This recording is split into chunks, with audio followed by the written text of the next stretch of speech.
Today's episode of In Her Words is going to go down as a masterclass. We sit down with Leah McKendrick, who may not be a household name. She's an actress, a writer, and a director, but her words of wisdom and her insight and the way she's managing her career, I say it in the podcast. I honestly think that it should be something taught in film school. I really think you're going to enjoy this episode and learn a lot from Leah. Thanks for joining us. I'm so excited to get to talk to you. I love Scrambled and I love your story and your honesty. And you mentioned that your family's in San Francisco. So let's kind of start there. Let's start with how, did you always know you wanted to be in, let's start with in front of the camera, because I want to get to, some quotes that you have about how you got to writing and then directing, which I love, love, love. I think it's such an important message.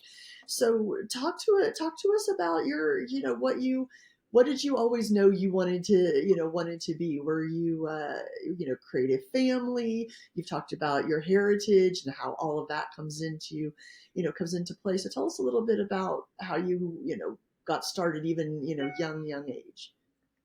I was always singing. That was something that came really naturally to me. I think it does to children, right? Like children are just trying to express themselves. They have big feelings, and I always channeled that into my singing. And when my abuelita died, my grandma died, I was 2, and I don't remember this, but apparently we were like besties and inseparable. She lived with me, and when she died, my mom said that she just always found me singing. I was always in my room. Every minute that I was alone, I was singing, and she thought, wow, she's self-soothing. My mom is a Mhm. therapist, and she's struggling, she's grieving, and this is how she's grieving. And she thought, I think she's going to be an artist because this is really her outlet for her pain at 2 years old, the Yourself, pain of a yeah. 2-year-old.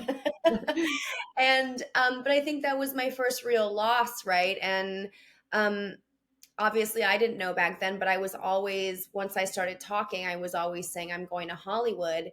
And my mom was like, who taught her about Hollywood? I didn't teach her about Hollywood. So she didn't really know where I got that idea. But I do believe that maybe it comes from my lineage or a past life or something, because I've always felt really strongly that I knew what I had to do and that I had to sort of speed through my childhood to get to my dreams. Mhm. And I was always singing, I was always acting, I was in musical theater growing up.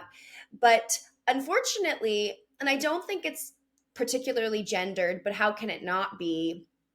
Um, I never saw myself as a filmmaker, because I think you see, Mhm. you grow up Mhm. seeing movies and all you really see is the actors. You don't really, especially as a kid, have an understanding of all the people behind the scenes that make it all possible. So I just Mhm. always thought, well, that's what I want to do. I want to make movies. I want to sing. So I always thought that I would be in front of the camera and be a performer. And obviously, as an adult, you start to have an understanding that there are a lot of people that make movies that are required to make movies, and also that it's quite hard to make it as a performer and make Right. a living as a performer. And so it was a combination of a realization that I my expanding horizons of what I was capable of. I think also there's not, especially growing up, women in particular are not encouraged to be directors. They're not encouraged. And I think that's the truth of it. I wasn't Mhm. really told until I got to, honestly, I did get told a lot in college. I studied acting, and my professors used to tell me a lot, you should direct, because I had such a clear idea of what I was trying to do and what I had to say. So it wasn't until college that anybody even suggested I be anything other than a performer. Mhm. But What about the writing piece? Were you writing when you were initially acting? well, I would write my own music as a singer, Mhm. Mhm. and it was always, I wrote a lot of poetry. And I remember being like 10 years old, and in class, you had to write, like, it was either a poem or a play or something. And that was my first memory ever of writing like drama. and I Mhm. wrote this scene that me and I like kind of forced my partner that I was supposed to do this project with. I forced him. I was like, "We're gonna do a play," and he was like so shy. And he was like, "Please don't Yeah, make and me I'm do." gonna write it and I'm gonna direct it. I was like, "We're doing it together. We're gonna perform. Get ready. You're a performer."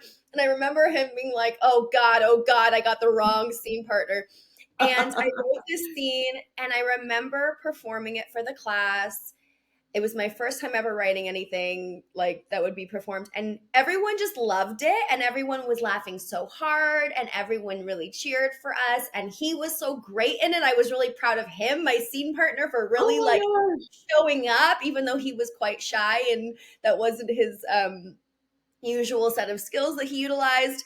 And so I remember that being a really specific moment, but really I it wasn't until I got to college and they were always trying to make me shoot these specific scenes that had been recycled over and over again for us actors. And I just thought, I don't want to do this. Everyone does this and they're lame and they're dated, and I just want to do what I want to do. And my Mhm. professor said, if you could write something better, I'll let you shoot that. So that was sort of the birth of, The oh, challenge was on. The gauntlet was dropped. I love it. exactly. And did you what was that? What was that first thing? You My obviously accepted gosh. the challenge, and was it MFA? Was that where that came from, or was it something before No, I went started with scenes, then I started writing that? shorts, then I wrote plays, I did one act plays, I got one of them published. I mean, I really, I just had so much to say. I remember writing this one act play called American Girl, which was a Mhm. series of monologues, and it was about being coerced into sex. It was about eating disorders. It was about body image and the pressures of being. At the time, I'm like, what, 20 years old, 21 years old? The pressures of being a college aged woman in Mhm. America. And it Mhm. was based off of my true experiences, the experiences of girls that I'd spoken to and interviewed for it, because I also studied sociology at Chapman, where I went to school. Mhm. And I put up this one act, and I remember people really crying in the audience and feeling that I had, in some ways, like struck a chord and was speaking to Mhm. something that didn't exist in the kind of work that we were creating in school. Like Mhm. I kind of created the kind of play that I wished existed. And I Mhm. remember that being really meaningful to me, making my first one. I directed it. I was not in it. I just wrote it, I directed it, and I cast a bunch of amazing actors from school. And I remember being so proud of that piece. I should dig it up. I don't know where it is, but I remember just It being sounds like, that really was great. Sounds very relevant still to this day. mm-hmm. Yeah. When So the vulnerability that you obviously showed right from the beginning of these, topics that were very personal to you and that you wanted to be seen, how or where did that come from? Because we hear all the time the best writing comes from your story. Some comes from something that you experience, but it's also hard. You're very vulnerable, and you're putting something, whether it happened to you or you're seeing it, something very real out there. Can you talk a little bit about where that, like, almost that bravery of, I'm not going to shy away from serious topics or some meaningful topics to me and my peers. You put humor in it, you put other pieces in it, but it's still very vulnerable. Yeah, I think I'm processing a lot through my work. I'm speaking to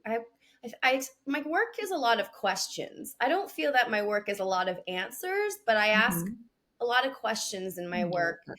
and then I find community through that. I find that I'm not the only one with those questions, Mm-hmm. and so I never create my work with like a finished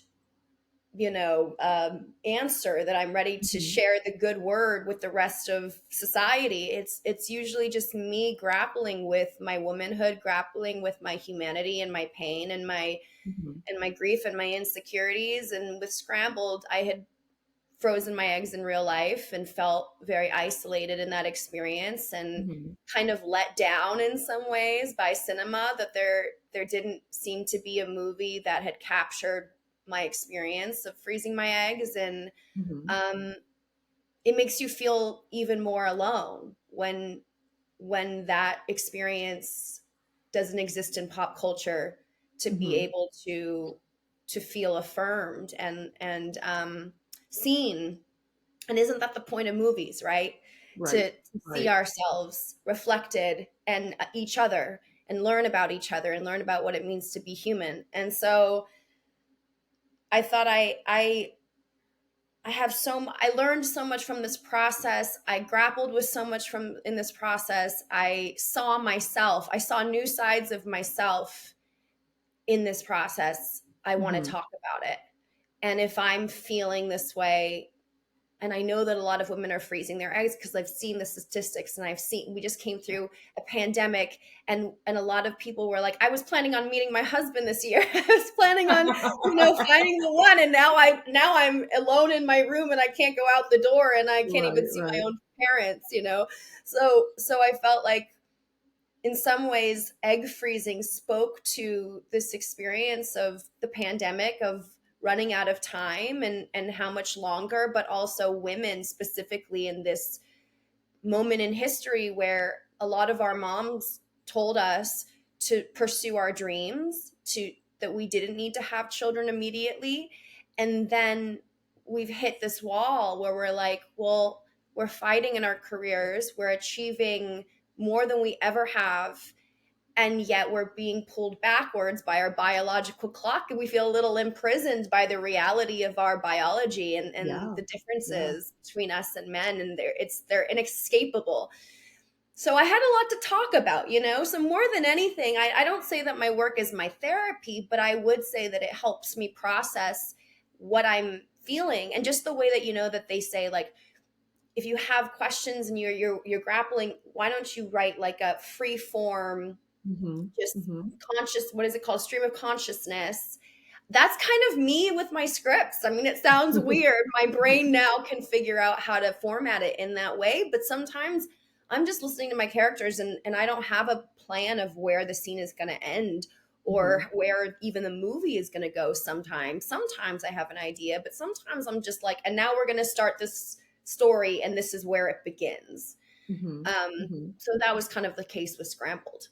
No, that's very interesting. And when I started looking at it, and we were gonna, have you on the podcast, I'm much older than you, and I was like, oh, this is about, it's someone in their 30s, and will I relate? It brought back such, I mean, just strong emotions and memories, and exactly what you said, that not only is it, if you're, we're working in our careers and we're getting established in our careers, but when you think about, being in those early 30s, I mean, we're only 10 years out of college. I mean, that Yes. is a blink of an eye, as far as figuring it out and still wanting to, be irresponsible and have fun. And I work so hard all week and I'm doing this.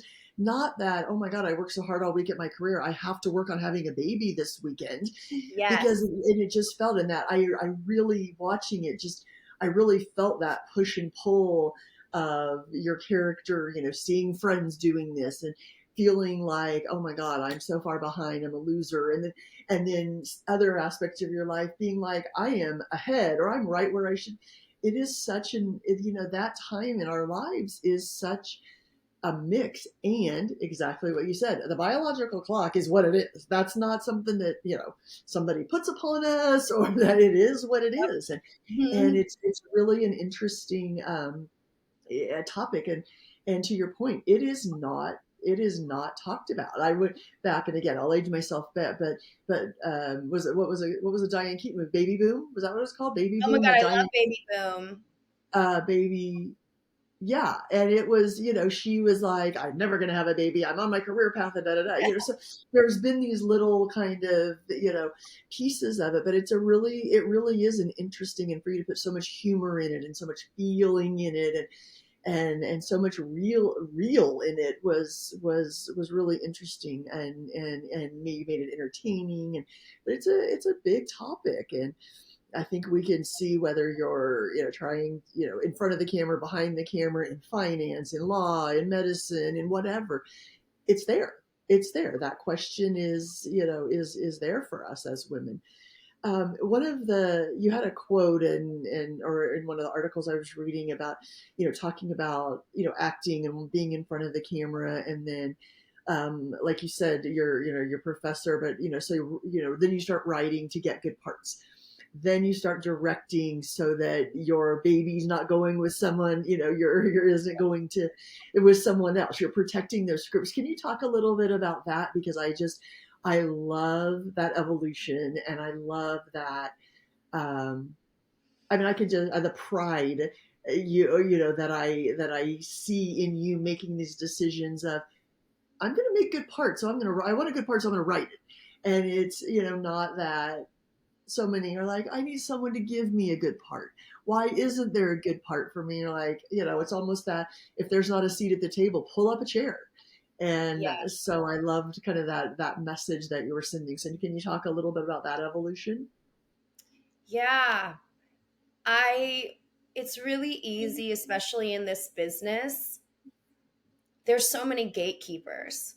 And it sort of, the way that you are ushered into the business is they usher you into line, and you are waiting for permission. That is the nature of it. You are waiting to be cast as an actor. You are waiting to be hired as a director. You are waiting to find the script as a director. You're waiting for the agent. You are waiting for the producer. You're waiting for the studio executive.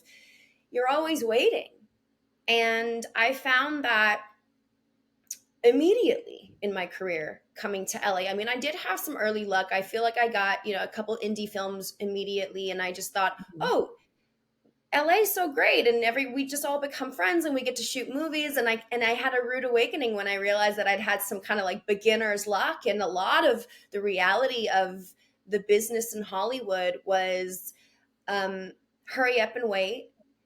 Um don't ever leave, because that's when you'll get an audition. Always be available to the possibility of jobs. Like, don't go to a wedding, don't get a real job that could pull you away, but then you're like, but I'm broke because all I spend my time doing is being completely available to a business that doesn't know me and barely wants me. um, that lifestyle, it was really hard for me immediately. And I think it's because I've always been quite entrepreneurial. I've always, when I was a singer as a little girl, I would hire my dancers with my allowance. I would make my own costumes. I'd be with my like glue gun and like rhinestones because I couldn't pay for the big fancy stuff that I saw like on the Video Music Awards.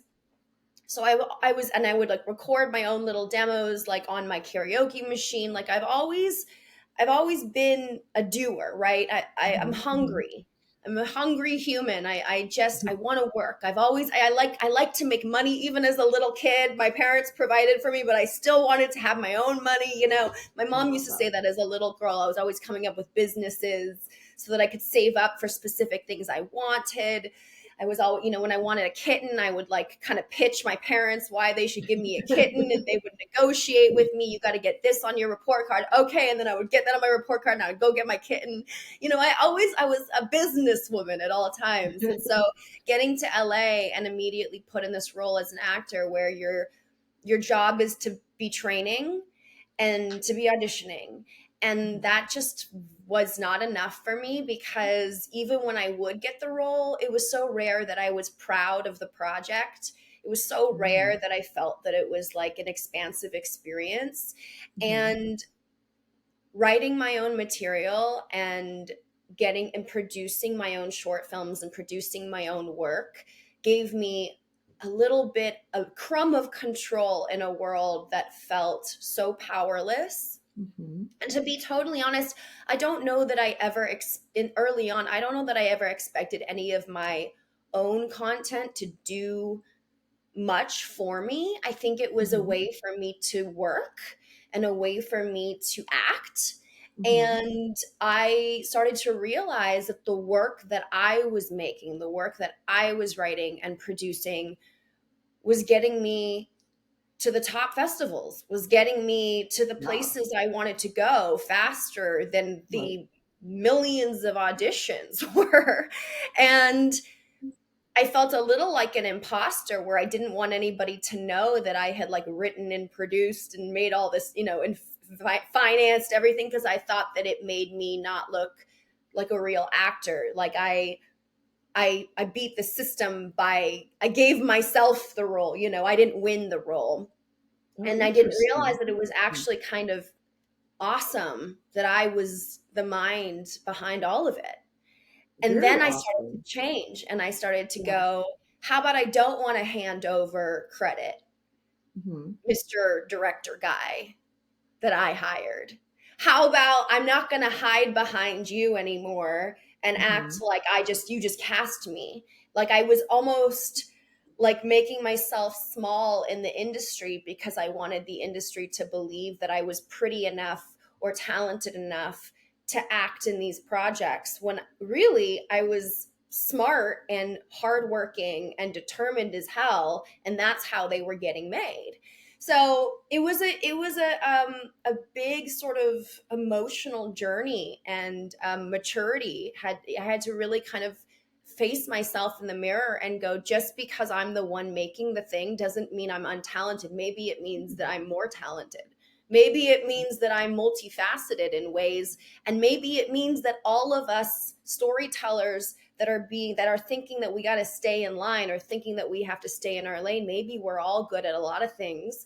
And maybe specifically women that are taught to value themselves based on the way that they look, or winning that role, or Hmm. charming that director. Maybe we could just become that director and we don't have to do that dance. And not have to wait. That is so interesting. And yeah, and so many of us, I think we hear it all the time. Like, why are we making ourselves small? Why are we, not? But that's such an enlightening view that you had of it. Of I, I still looking at yourself as an actress and still saying, okay, I didn't get cast. I had to cast myself. That is an amazing thing. I wrote the project. I'm directing the project. I mean, the funding part. We have full workshops and full days on just funding and pitching and guiding in that, which I'm writing down that I want you to speak on and to speak at something like that for us. But I Please. mean, that's one of the biggest hurdles that young people have in the industry, is trying to figure those pieces out. And for you to have put all of that together is something to be very, very proud of. Um, did do you have did you have a mentor? Do you have a team? Is it your mom? Is it your how who was around you as you were kind of getting this self actualization and moving these projects forward and making these changes? I've had a lot of I think, John Bennett's, who was my professor at Chapman, who is the reason that I am a writer. He was the one that Mhm. was like, if you're not going to do what I'm telling you to do, the only way out of it is by writing. The only way out of shooting this scene that you don't want to shoot is by writing a better scene. And if it's Uh-huh. not better, you're doing this one. And I said, okay. He's the reason. He was the one that always told me, you should be directing your own stuff. You should Mm. be all the things that you did at college, you should be doing that in the real world. He always really believed in me. So he's still to this day a very big mentor of mine. My ex-boyfriend, Shin Shimasawa, he Mhm. was a huge champion of mine, continues to be, and taught me a lot about, what it is, honestly. He was a big screenwriter when I met him, Mhm. and I did not even have final draft. I had written my stuff in college, but I just thought, oh, that's just like little kid student stuff. And I would Mhm. tell him all of my ideas. And this happens a lot to me now. I would tell him all my ideas, and then this happens, and then this happens, and then we go to space. And I would kind of like be pitching him, hoping that he would just write them. And he would say to me, "That's great. You're going to write it." And I would say, I don't even know how to do it." He goes, "I'm going to get you final draft and you're going to do it. It's not rocket science." And sometimes all you need is Mhm. somebody Mhm. that you really respect and admire to say, your stuff is good. You don't need me. And I'm very grateful to him for not writing my ideas. and not Right, right. taking my magic, but instead, holding up a mirror to me and saying, this Hmm. is enough. You are enough. You do not need me. And that's what he always did. He always just pushed me along my path, pushed Hmm. me along, telling me, keep going, you're doing great. You got it. Because I think before you're doing it professionally, and I still think about this to this day because now I make my living as a screenwriter in the studio system, you're kind of going, am I doing it? I don't know if this is right because I didn't go to film school, and I is this formatted correctly? And you realize I break format all the time in my Oh, writing. yeah. I do whatever I want to in my writing because it's supposed to take people on a journey. It's whatever works and makes people feel a part of the story, makes them laugh, makes them cry, makes them turn the page. That is all you really need to adhere to. I swear by that. And yes, when you start shooting it, then there will be a shooting draft and you will start having to kind of clean up a bit and get it a little bit more precise as far just in order to break down scenes and costs and budgeting. But honestly, I there was so much imposter syndrome. I don't know what I'm doing. I don't know Hmm. what I'm doing. And so I'm very grateful specifically to the men that have Yeah. backed me up and said, "You're doing the thing. You don't need me. You're Right. doing it." And then one day you're like faking it till you're making it, and then one day it becomes the real thing and you're making it. No, that's a great story, and it does take men and women, and we hear so many stories. Obviously, sexism in entertainment is not a surprising topic to anyone, but we do hear about the good guys, and we hear about there's still women out there that are there's not helping other women, and I love we all know the Madeleine Albright quote, but there's I love hearing that you got support from you got support from a professor, which is amazing, and getting support from an ex who's still supporting, and someone who was in your same field and had didn't have ego and didn't have pieces that would try to that try to keep you down, to see there's room for everyone. Those are the greatest stories, when you run across someone in your life that says there's always room for someone else. There's always room for more writers, more directors, more talent. There's room for somebody else at the top. I love those stories. As you're doing all of these pieces now, do you have a favorite? Do you say, oh, if I could only do one thing, it would be acting or writing or directing or producing? Is there a favorite out there yet? If I could only do one thing and I had gun to my head, I could only do one thing for the rest of my life, I would be a writer. A writer, interesting. Because I have That's a lot to say, and yeah. every year it changes as I Mhm. change and the world changes around me, and I have things that I want to speak to. And I feel like every year in this like moment in history, every year is so different. It's like when I was Yeah. a kid, there was no Instagram, and now we experienced a pandemic. We're experiencing war. It's like just like I feel like we have seen so much, and I mean, even when I made my first film, which was called MFA, Yeah. it came out in theaters the week of the Weinstein takedown, the beginning of Hmm. it, the scandal, Hmm. and which I kicked remember. off the Me Too movement. Yep. And I had a rape revenge film. And when I made that film, I was very angry about sexual assault happening on campuses throughout the world, and the girls being ostracized for speaking out and for honestly trying to protect themselves and other women, and being demonized for it, villainized, and then sometimes taking their own lives because the bullying and the system holding them down was so painful and re-traumatizing, almost worse, sometimes worse than the actual Hmm. assault itself. And I felt like I had so much to say, and it didn't feel new to me. It felt like a tale as old Hmm. as time. And then the Me Too Hmm. movement happened, and it was like, oh, this is all new information. It kind of like it blew me away. I was like, this Yeah. has been an issue Yeah. for forever, right? I mean, I guess campus rape is Yes. different, but Yes. and so with egg freezing, I feel the same way. I'm like, this has been happening. We are talking about this. Why hasn't this already been made? There's a bit of Mhm. that. So I go every single year, there's more that I want to speak to and more films that like I think should exist that don't Mhm. exist. And as an actress, I just don't have the power to choose my projects. And as a writer, I do. Well, yeah, and if you're not writing them, they may not be out there, Yes, for you to act in if it's the story that you want to tell. right. Is with speaking of changes, with everything that's changing and still changing with formats and theatrical and feature films on streaming and on traditional cable and on network and series and all those, has that changed kind of your style? Do you when you have an idea in mind, do you already know that it's a 2 hour feature film versus a 6 hour series? Or how has that really kind of changed your creative flow with all the different options out there? Oh, yeah. I'm very terrified of television. So that in and of itself makes it pretty easy for me to know what sort of format my work is going to be in. I I had a TV show that we sold to HBO Max, and I went through a long process with it, and it never got made, and it really broke my heart and Mm. scared me off of TV.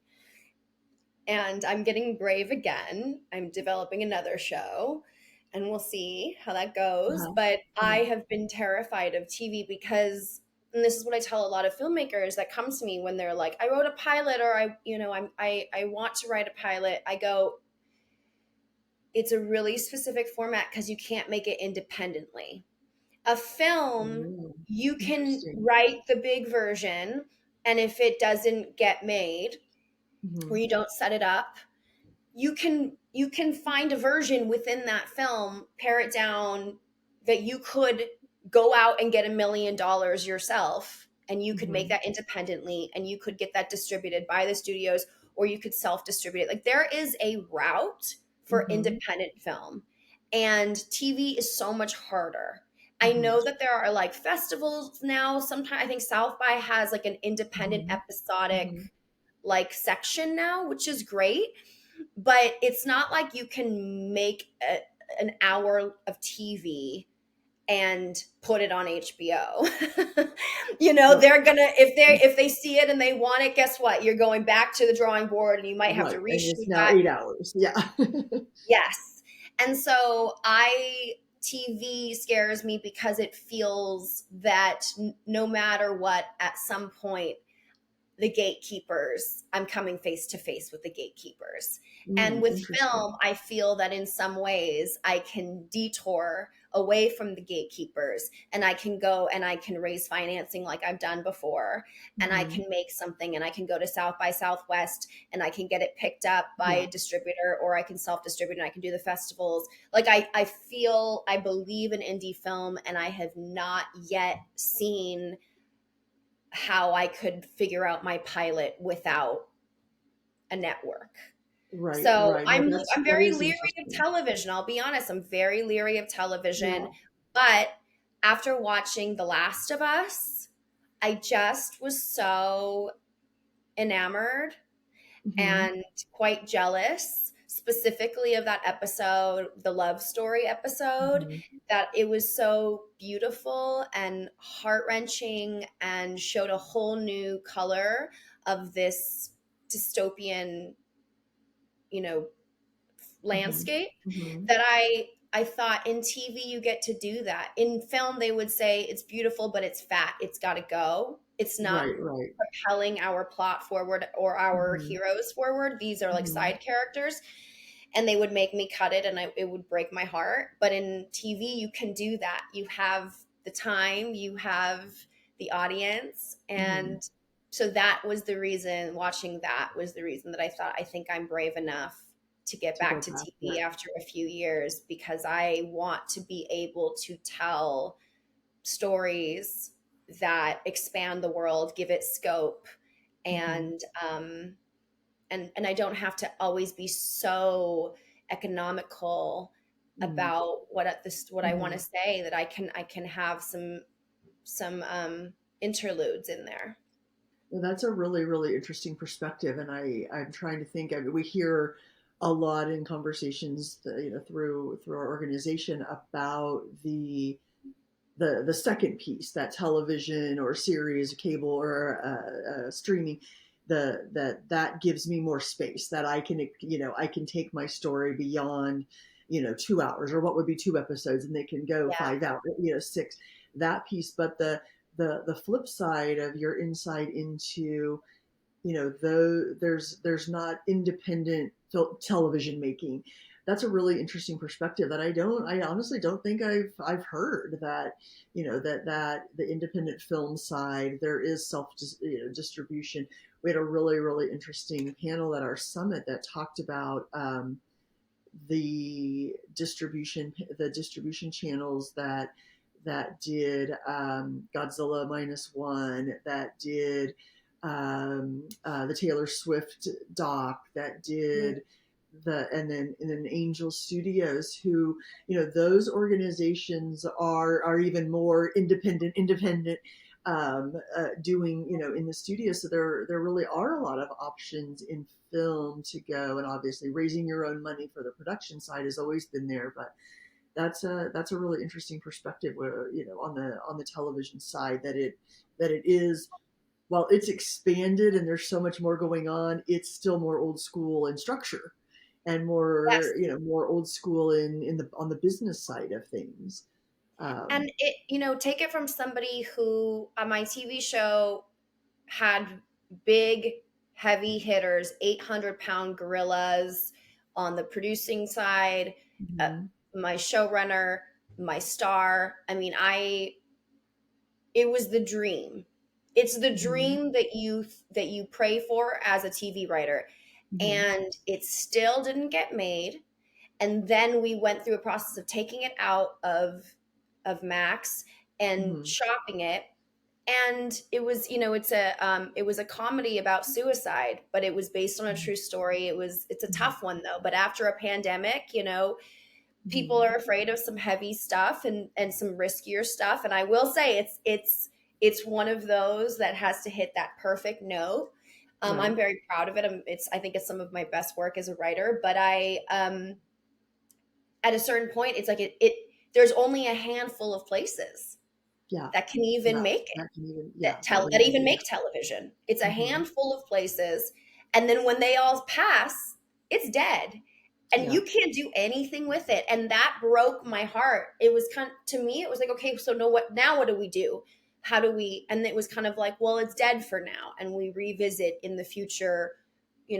However, by changing the script or changing the pieces. And Mhm, I just thought, mhm. how could all of these years of work and this incredible true story and this incredible team, what I don't understand, because in film there's so many avenues that you can Right. try, like we're Right. talking about. You can go, okay, that studio, well, this new film fund is coming together, and Right. this new studio and this new production company, and this financier just got into the game and he's a billionaire and he Mhm. wants the tax write off. Like, there's so many ways to do it. Right. And with TV, That's a it really. was weird to reach the end of the line and go, oh, in the TV game, now it's just over. Yeah. And Yeah. I look, I am that is why I tell, if you are a writer, if you're a TV writer, you know the game better than I do. I've only done one TV show. Mhm. But if you're not like I was with a big agency, I am with a big agency. All the people are big, Emmy winning, Oscar winning big people, Yeah. right? Yeah. And If they're if you saying, have yeah. that dream team and it still doesn't work out, I go, that is why I advise people that don't have that fancy agency, that don't have that fancy producer. Are you sure that this is what you want to do? If you're like Mhm. going to die on this hill and this is how you see it, okay, then onward. Like, I believe in you. May God be with you. But I also go, if you're just trying to make a vehicle for yourself, or you're trying to make something in the world, I'll promise you, TV is not the easiest. TV is not the quickest way to production, Right. or Right. not, To not get there. how that I have seen. But maybe I'm Wow. just jaded because of my one TV show. So that's very possible too. I love But I hearing want that people you're to gonna work try it. smart. Yeah, that you're gonna try it again. Yep. So tell me about what's coming up. We've seen some big project names, the Troop Beverly Hills, I Know What You Did Last Summer, Better Late Than Never. There's some big sequels, some big rewrites or redos. Tell us what's coming next. I'm really excited to transition into the era of my career where I am very, very strategic and very specific. And I mean, I went through a few years, as you can see, where I wrote a lot and I was on a lot of projects, and every single time I met a deadline and I was cheering, I had another deadline approaching on a different project, and I worked really hard, and I was running on empty, and it was hard. And to reach a point where I looked around and I thought none of these got made Mm, was really painful for me. And I felt that I had traded years of my life for money and nothing else. And I thought, you can take the money back, make my movie. Like, I came here to make movies. mhm, And so now, after making Scrambled and kind of muscling my way in with that and saying I'm going to write, direct, and star, that's sort of how I feel now. Now I'm like, I don't want to have 20 projects on my plate, um, just because people want me to do things for them. I need to build my own dreams, and I'm really focused on getting to build my own dreams, direct them myself, and not mhm, hand them off to anyone. Um, so that's the new era, is me saying, there are projects I would love to work with Guillermo del Toro. There's so many actors and directors that I would love to work with. And yeah. in those cases, I'm like, I'll do whatever you want me to do. You know what I mean? If you just want me to write the script and hand it, I am happy to do that. But I think it's going to take a lot at this point to get me to do anything, to be Mhm, very honest, because I feel that I did a lot of whatever anybody wanted from me for the past several mhm, years. And I am proud of those years. I learned a lot about the studio system. I learned a lot about collaboration. I learned mhm, from a lot of directors. I learned from studio executives and producers. And I think I have enough now for me to say, this is the type of project I want to do. The next movie I'm making is actually one of my scripts that it was on the blacklist. It was called Voicemails for Isabel. And mhm, Netflix stepped in and kind of saved the day for me. And now they're letting mhm, me direct it. And it's going to be through the Sony Netflix deal, which is the dream, because it was something I always wanted to direct, but they kind of, I didn't have the experience. And so now I'm getting to do that and usher it through, which is my baby. And I feel that now, maybe with the changing landscape, rom-coms are doing better, and we're yes. coming out of the other side of the pandemic. Some of my projects are coming back to life, and people are Mm, braver, mhm, and chances are being taken, and actors are open to some romance. And so I feel like I'm getting this new wind, and mhm, just trying to really be loyal to my North Star, and not just, and I will be honest, it was never a cash grab for me. I was never like, I'm going to take this because I want the money. It was just that I thought, I'm going to take this because they want me. And right, that was all. right. You want to play with me?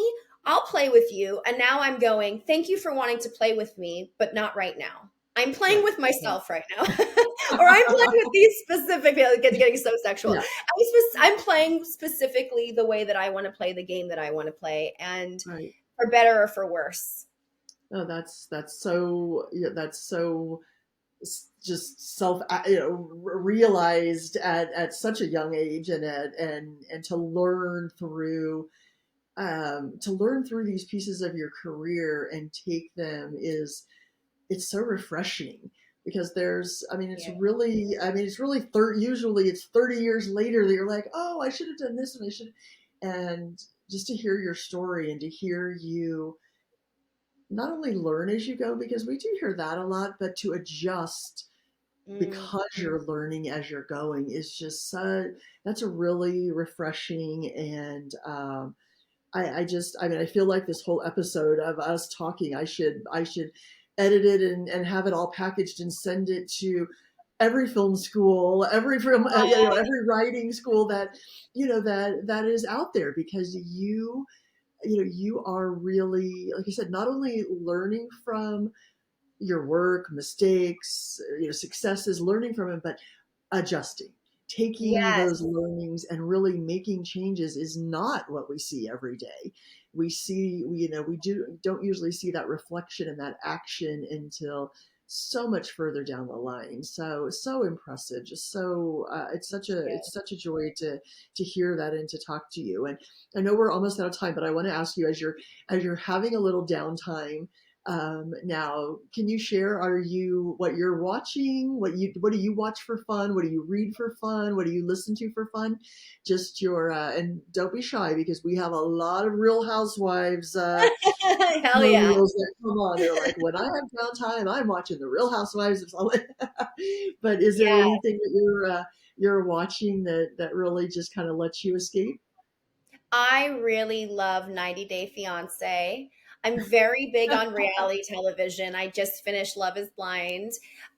Oh, okay. It helps me unwind. It helps my Yeah. brain. I don't get competitive. I don't start thinking about craft or how I would have shot it, or it's really Yeah. nice to not work when I'm watching reality television. I will say I had never seen Dune 1 and Dune 2, so this past weekend I watched Oh, nice. both of them in a row.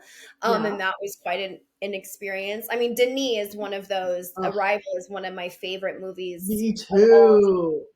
I mean, it's so life changing and epic and Yep. beautiful and huge and yet small at all at once.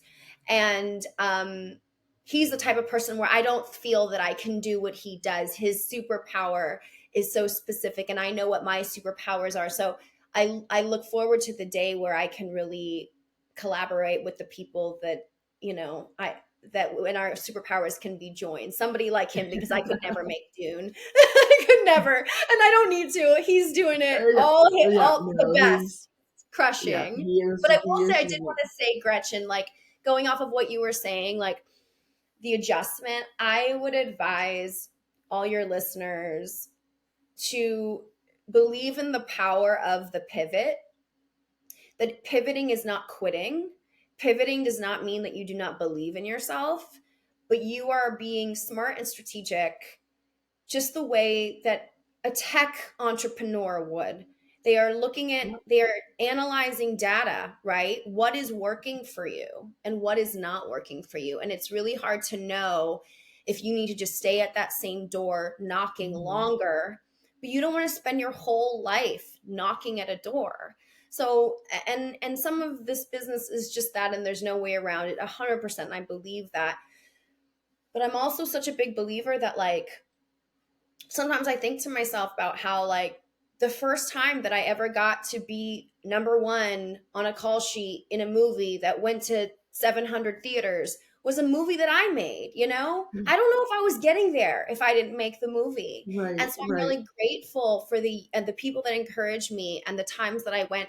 The life that I'm living is not enough for me. I am frustrated. I have more to say. I'm not making any money, and I know that I'm capable of making money, and I know that I'm capable of working, and I know that I'm capable of being a part of this business. So how mhm, do I get there, right? And I know that everybody that's listening has many skills, many skill sets that you're not even aware yeah, of. So, and this business has so many jobs. There's right, so so many many pieces. ways to be a part of making movies. I just don't want people, especially specifically women, to feel that the only job they can do is being a writer, or the only job that they can do is be an Yep, actor. The only job is a director. I believe that we should all be producers and all be asking my cousin who's a lawyer. He was my first investor on my first movie, and I was always begging my parents, and they were so sick of me, but I was always out there, like, have you ever thought of financing film? Have you ever thought of being in a movie? Can I use your backyard? Can I use your yeah, cool car? Will you be in my movie for nothing? Like, that was what I was really good at early in my career. I'm still good at that. I've pulled a lot of favors on Scrambled. I will always pull the favors. I will always be calling people that I don't know and saying, I'm a fan of yours, please come be a part of my right, circus. right. I adore you, and I know that it's only you. I think the power of the ask is the most powerful. is the most powerful of anything. It's like saying, All they Gretchen. can say is no. I mean, all they can say is no. It's just, yeah, and it's unbelievably. People say, "Oh, I could never raise money," or "Oh, I could never ask somebody for that." And it's like, first of all, Yes. usually people are honored that you asked Yes. because it means you're paying attention to them. It means you appreciate Exactly. something that they've done, and Exactly. all they can say is no. Well, Leah, thank you so, so Oh, thank much for, you. oh my gosh, I'm so happy that our schedules finally worked out. This has Me been, like I too. said, this could be a class.